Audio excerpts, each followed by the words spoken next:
Puji Tuhan, kembali dalam bulan nuansa Natal kita berjumpa dalam renungan Paulus Rachel Ministry.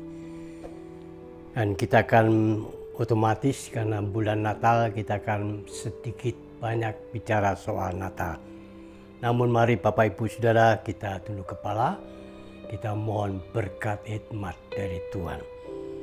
Bapa yang baik, kembali kami merendahkan diri di hadirat-Mu. Kami percaya Tuhan semua adalah anugerah Tuhan bagi kami. Biar urapan Roh-Mu atas hati, pikiran, jiwa roh kami untuk mengerti, memahami firman Tuhan, terutama dalam nuansa bulan Natal ini. Terpuji nama-Mu, kehadiran-Mu kami dambakan. Dari awal sampai kepada akhir dari bab berita firman hari ini. Dalam nama Yesus Kristus kami mengucap syukur. Amin.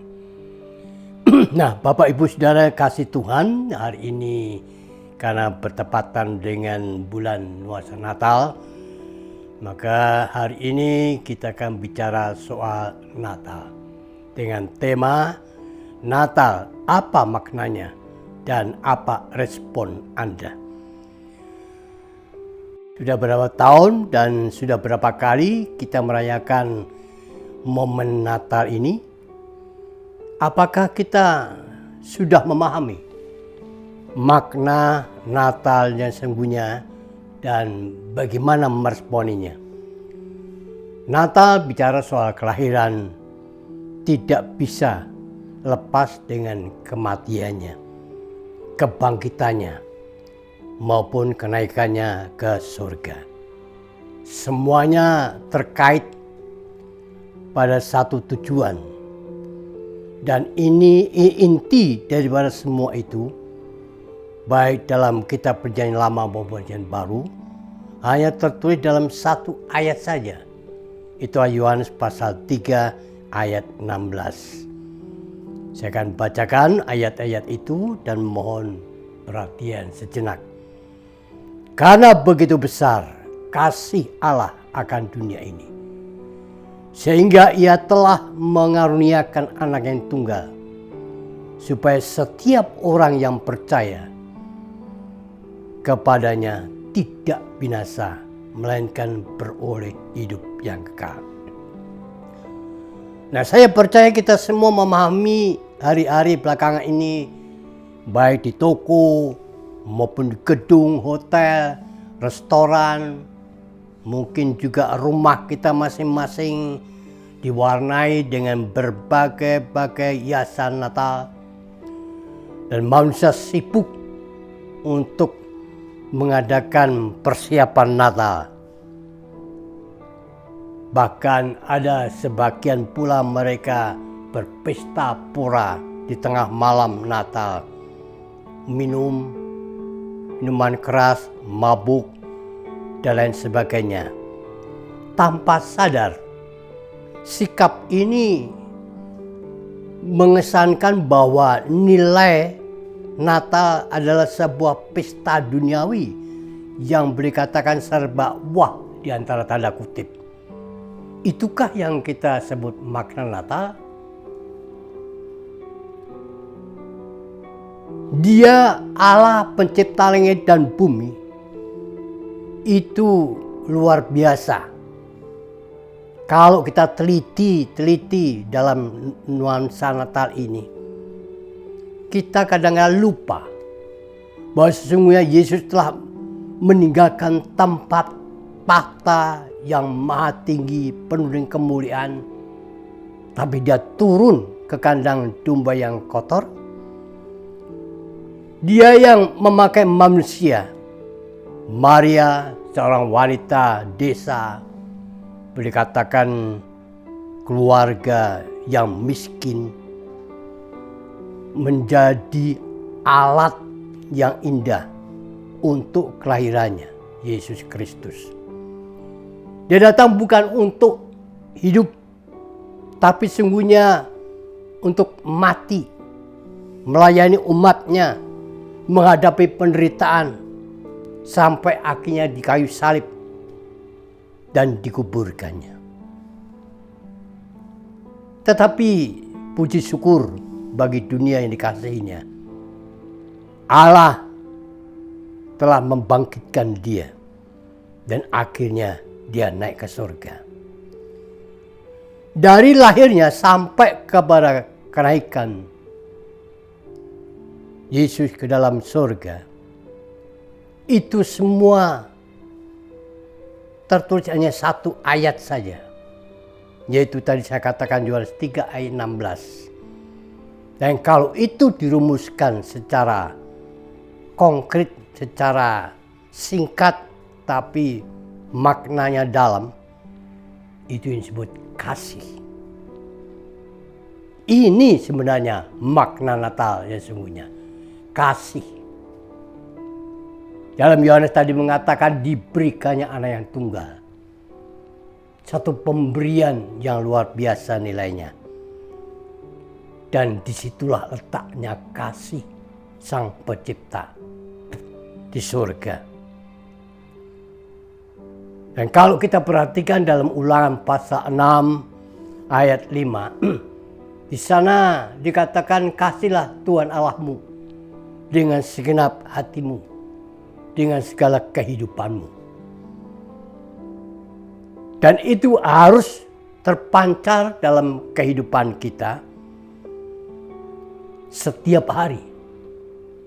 Kasih yang Tuhan berikan kepada kita itu harus kita jabarkan dalam kehidupan kita masing-masing. Dapat diartikan bahwa Natal itu harus diresponi setiap hari. Setiap saat, sepanjang umur kita, dalam keadaan apapun juga. Karena maknanya adalah kasih. Itu hukum. Matius katakan hukum pertama kepada Tuhan, hukum kedua kepada sesama manusia. Kalau makna Natal itu menjadi bagian kehidupan Bapak Ibu Saudara setiap saat, berarti kita menjiwai Natal. Berarti kita menghargai kehadiran Tuhan di bumi ini. Berarti kita mensyukuri karena Tuhan telah mengasihi kehidupan kita ini. Tinggal kita meresponi dengan sungguh-sungguh dalam kehidupan kita. Kasih kepada Tuhan. Dan dipraktekkan waktu ke waktu kepada sesama. Pertanyaannya, sudahkah kita berbuat kasih yang melebihi dari apapun di dunia ini terhadap Tuhan maupun sesama? Ini perlu jawaban bagi saudara dan saya. Di dalam nuansa Natal ini mari kita koreksi kekristenan kita. Kita koreksi makna Natal sepanjang tahun yang kita lalui ini. Yang bila kalau ada sepanjang tahun ini kasih kita, makna Natal itu buyar. Mari pada tahun yang akan datang 2022 sikap kita, kekristenan kita, keimanan kita, biar kita mempraktekkan makna Natal mulai bulan Januari sampai kapanpun. Dan ini yang namanya orang Kristen yang sungguh-sungguh. Orang Kristen yang mengasihi Tuhan. Sehingga kasih itu sungguh-sungguh menjadi pelaku dalam kehidupan kita. Karena kasih itu adalah buah-buah roh. Galatia 5 ayat 22. Dan buah-buah roh itu harus menjadi bagian kehidupan kita ini untuk kita lakukan. Kita menjadi peranan kasih terhadap orang lain. Dan ini sangat penting. Dan lebih daripada itu tentang kasih. Saudara boleh baca dalam 1 Korintus pasal 13. Itu jelas sekali Paulus katakan tentang kasih yang sesungguhnya.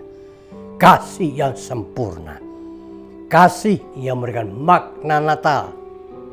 harus menjadi bagian dalam kehidupan kita untuk hormat dan kemuliaan Tuhan. Tuhan memberkati selamat Natal, damai sejahtera Natal menyertai kita semuanya mulai hari ini dan sampai kepada napas penghabisan. Amin. Bapa yang baik, terima kasih buat berita Natal pada hari ini. Apa menjadi makna Natal kadangkala buyar dalam kehidupan hari kesehari. Memperingati Natal hanya sekedar seperti kehidupan duniawi saja. Tapi sungguhnya Tuhan bukan seperti itu. Agar makna Natal itulah kasih menjadi bagian dalam kehidupan kita ini. Hari ke hari. Ampuni kami semua yang mungkin tidak memahami dan makna Natal ini. Tapi hari ini, tahun ini, bulan ini, biar kami mau pegang teguh makna Natal untuk hari-hari tahun yang baru. Sampai kembali ketemu dalam Natal tahun 2022. Tuhan memberkati. Terima kasih, terpuji namamu. Hamba berhenti, tapi roh hikmatmu akan menyempurnakan firman-Mu. Dalam nama Yesus Kristus kami ucap syukur. Amin.